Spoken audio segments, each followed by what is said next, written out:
Hi, welcome back to my channel, and I'm here to do another video for you guys today.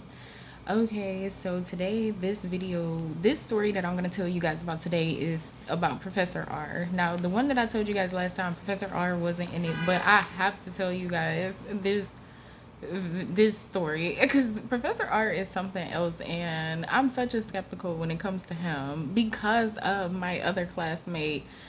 It's like maybe I would have been just like completely all in with Professor R if my other classmate wasn't in his class too as well. My classmate, his name is B. I call him B in all of the videos. B has influenced all of us at this point in Professor R's class to like just look at Professor R like, okay, Professor R, whatever. Because Professor R have like withheld information or not told us certain stuff too before, and we felt like why you withhold that information, why you didn't tell us, like when he didn't tell us that the church was haunted or whatever. So Professor R be tripping too. So this one is going to be about the time that Professor R took us to a place that he stole an ancient relic from. Okay. So Professor R was beefing with this guy. We'll call him Professor Dean. And I had mentioned Professor Dean in the Demon Shackle video. And Professor Dean, but I didn't give him a name. I just said that, Professor R had beef out here in these streets. Okay, Professor R do have beef out here in these streets. Okay, so Professor Dean is the person that's Professor R's op. And Professor Dean, he be finding all kind of cool stuff. Like, Professor Dean, he is like really cool, like to young people, older people, all kind of people. And it's like Professor R is just like a very eccentric person that's very passionate about his work. It's like Professor Dean get the flame and the glory and the popularity with it. So Professor R, he is one of those type of professors that definitely want to make sure that he proves that he's a good professor. So he feels like finding certain things or proving certain things with mythology and folklore comes along with being a mythology and folklore professor. Which is fine. He can do his work how he wants to, but he is obsessed with like finding relics and taking relics and doing stuff. Like, just please go look at the Demon Shackle video, please. Okay, because Professor R is something else. Okay. And so this time, Professor R was honest. He was honest. Like, he just, but look, Professor R would tell us like, hey, I have extra credit for you guys if you guys want to come. If you guys don't want to come, you don't have to come. This time, this had absolutely nothing to do with no extra credit. This had absolutely nothing to do with nothing. And I know that it would be, people would believe that it is inappropriate for us to even be around Professor R outside of school, especially him being our professor and us being younger than him. But we are all grown. We were in college, and there was no, love life stuff going on between any of us. We were just like genuinely interested in whatever it was that Professor R was talking about. And plus Professor R was saying that he would like he would pay us. Okay, so he was scared. Professor R came to class one day and he was scared.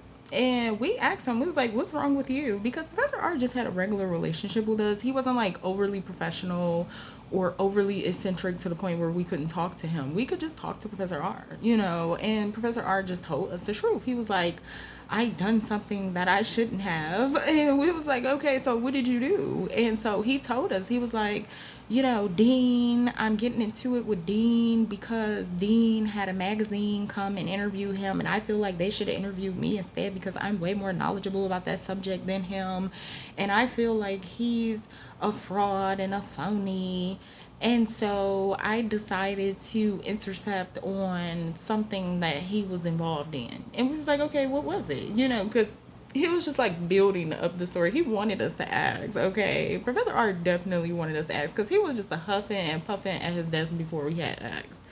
And so he told us, we asked him, he was like, okay, so what is it that you have done? He said that he took something from Dean, but it doesn't belong to Dean. It actually belongs to a gargoyle. And we asked him, what did he take? He said a scepter. He said that he got to put it back and give it back to the gargoyle. He can't even give it back to Dean because he said that it's not going to accept it if he give it back to Dean, because Dean stole the scepter from it, and then he stole the scepter from Dean, and so now he's the one that have to return it back to his rightful owner, which is the gargoyle. So in the city that I live in, it's a bunch of gargoyles on a bunch of old churches. Okay, so I'm just looking. I'm like, okay, so which gargoyle is it supposed to be that this scepter belonged to in this big old city, So it's like, what? And he said he would pay us to go with him to to put it back. He's scared. I'm sorry. I just was trying to make sure that I'm following the story properly. So I just kind of like just had to think. Okay, so yeah, he said that he would pay us $10 to go with him because he's scared to go down to the church that Dean stole it from, and put it back. He also said that he can't go by himself in order to put it back because he have to like hover outside of a window, and he needs someone to like hold his body, hold him up. He's not good at like rope climbing or anything like that, so he don't know how to put that on the side of the church or anything. Professor R is older man, he's not about to do that, but he will hang out of a window in order to put a scepter back in the hands of a gargoyle on the side of a building. But he's not gonna put the rope and the think and put the thing in the wall and all of that or whatever. He's not gonna do that part, okay? So he said he wanted to pay B $10. He said that he wanted another guy to come. It was another couple of guys that had came with us to the Demon Shackle on the Demon Shackle video. One of the guys that was in the Demon Shackle video, he came with us with. He said he wanted to pay him $10 too, so he came with us. And then he asked me, "Can I be the driver?" Because we were all gonna just get into Professor R's car and then drive over there. Professor R has a truck. He definitely has enough room for us. It's no problem. I can drive. I don't care. I have a license. And so it was me, B, Candace, Professor R, and the other guy. Okay, so it's all of us. We're going out to this church. We want to see if Professor R is telling the truth or not. He gave me my $10. He gave everybody their $10, and he brought us some food. He brought us some Burger King this time. Last time he brought us some Wendy's. This time he brought us some Burger King. And everybody had their food or whatever with them. B ate his food already. He wasn't about to wait or nothing like that or whatever. And we had drove to the church. We met up with Professor R, and then we had took Professor R's car to the church or whatever. And so I asked him, I was like, "Well, Professor R, why do you need a driver?" He was like, "Because they wake up at nighttime and they fly, and if I have the scepter, I can't drive and hold the scepter and give it back to them at the same time." I said, "So what, he's about to be chasing the car?" He said, I don't know, I'm not sure, but I'm willing to put it back and I'm willing to give it back." And I was like, "Okay, so where's it at?" And he was like, "Oh, it's in the trunk."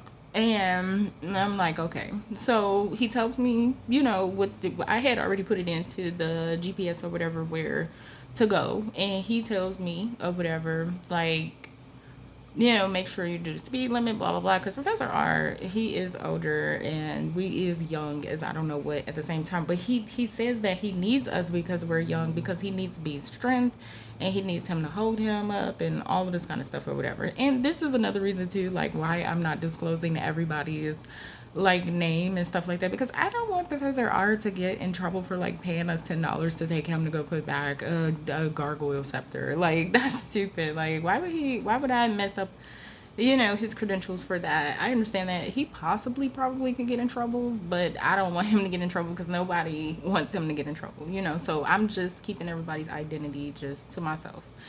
Okay, so we get to the church. Everything is fine. There's nothing outside. It's no street lights. Yeah, it's no street lights. Around the church, it's not no street lights. It's not a street light on the corner.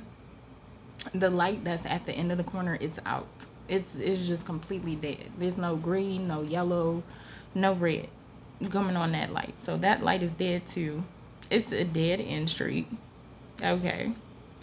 And we're here. So I parked Professor R's car.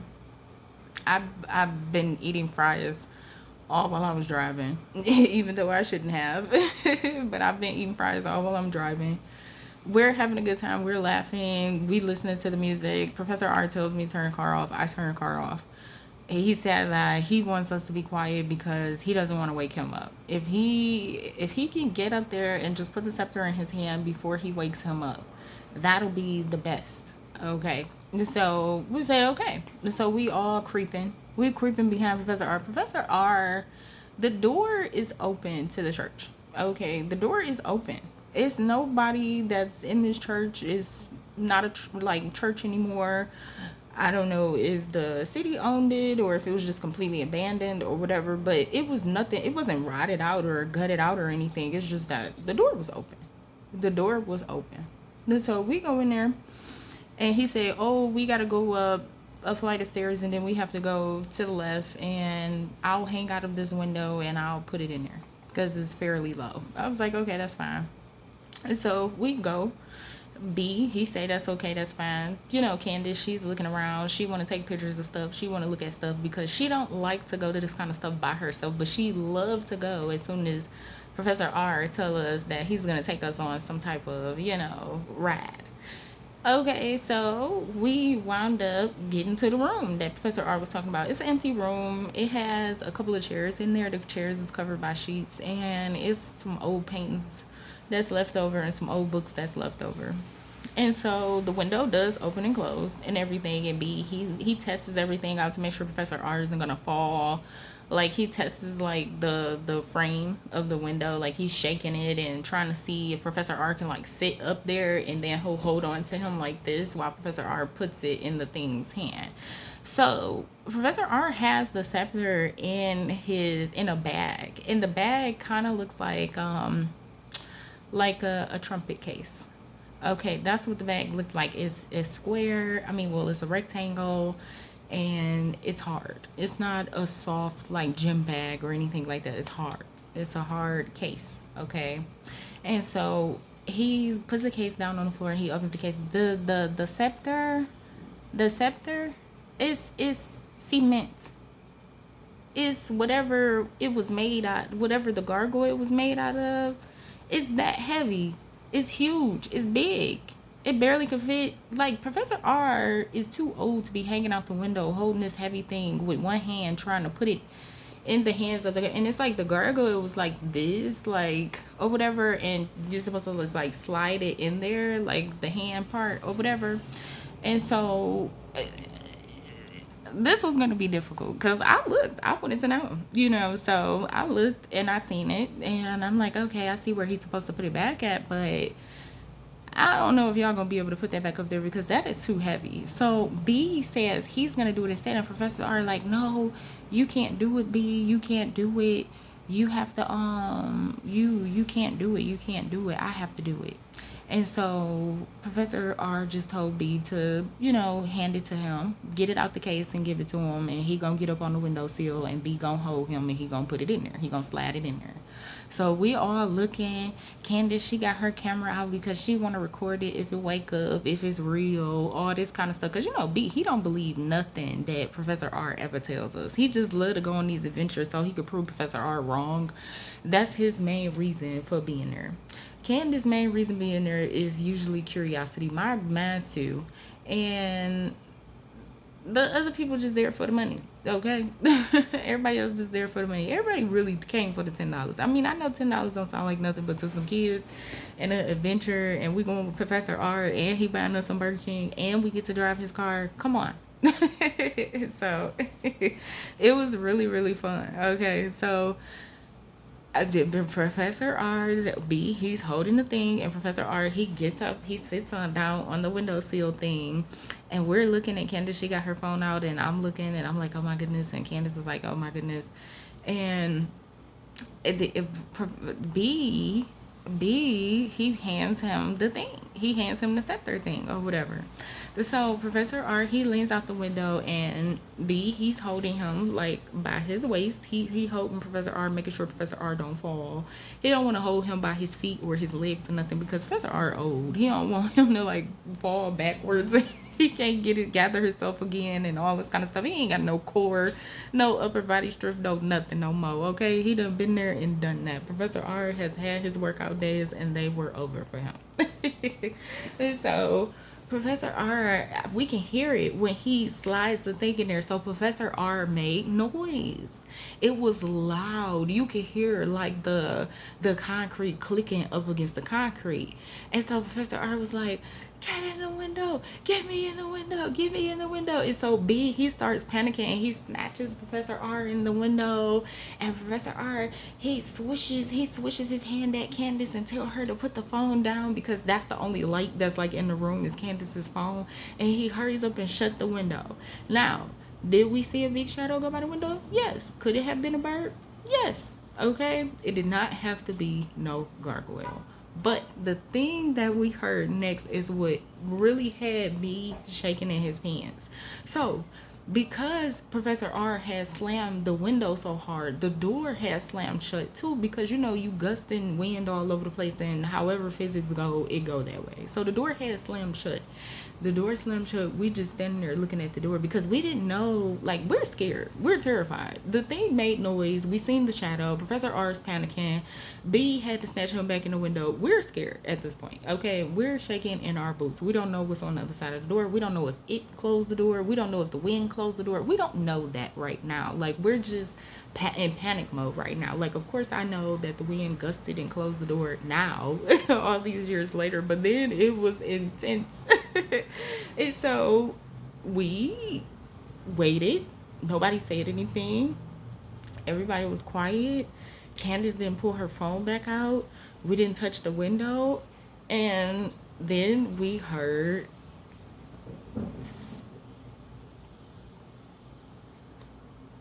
cement, stone dragging against the floor.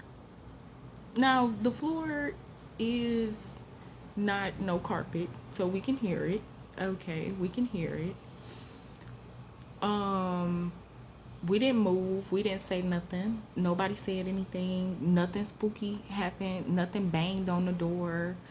Nothing. It could have been anything. It could have been another door dragging open, or it could have been something. I don't know. But the fact of the matter is, after Professor R put the scepter in the gargoyle's hand and made that noise, the husband slammed the window and the door slammed, and then we heard that. So everybody is hyped right now. Adrenaline is rushing to our heads. We do not know what to do. We panicking in the inside. But Professor R told us whatever we do, stay quiet. And then we didn't hear it anymore. We only heard it for like a half a second. And so Professor R was like, "We really need to get out of here. Come on, you guys follow me. B, you at the end, I'm at the front." And so Professor R leads the ladies. Then it's the other guy. Then it's B at the end. We're all trucking it out of there. Like, this is the second fastest that I've seen Professor R like on his feet. Okay, because he was fast in the Demon Shackle video, but he was pretty fast getting up out of this church. Like, he meant it. Like, he was really like seriously scared. He told us more about it once we got in the car, but we all got in the car, jumped in the car. I pulled off immediately, did not turn back around. We did not look. We did not see any more shadows. We didn't see anything else. We didn't hear anything. We just drove silently, no music, listening to Professor R tell us what his experience was and why did he feel like he needs to put that back. And basically he told us he was getting haunted by it. And yeah, he said that it was coming by his house. It was messing with his everything. It was messing with his spiritual things that he liked to do in the morning, because Professor R is a spiritualist too. So he said it was spiritually messing with him. It was flapping all around his house. He could hear it all the time, and it was unexplainable flaps. He said he saw the shadows. He was happy that we had saw them too, because he like, okay, I'm not crazy, because this happens at nighttime, and my wife, she's usually asleep. She doesn't be woke. She goes to bed very early, so she never seen them. And so Professor R was just basically telling us how it was haunting him. But yeah, he was able to put the scepter back. Dean was mad. He told us that Dean Never found out that he was the one that had took it from him, but he did accuse another guy that he was cool with of taking it, and Professor R just let it ride out because he didn't want Dean to know that he took it and put it back and gave it back to the gargoyle. And that's the gargoyle story. That's the gargoyle story. Now, like I said, could it have been a bird? Yes. We see shadows every day flying past the window, or we see birds flying past the window every day. It could have definitely been that. But with the adrenaline pumping and Professor R screaming and hollering, talking about get him back in the window, and he's breathing all hard, trying to yank Professor R back into the window, and all of that. It was just so much going on that day. Okay, so yes, we all got our $10. No, this had absolutely nothing to do with school. Yes, we did go help Professor R stop getting haunted by the gargoyle, but but another haunting started immediately after that, and I'm gonna stop this video and then I'm gonna upload this one, and I'm gonna give you guys a part 2 because I missed yesterday. The next video is gonna be pretty good. It's about Professor R2 as well, and I will be back.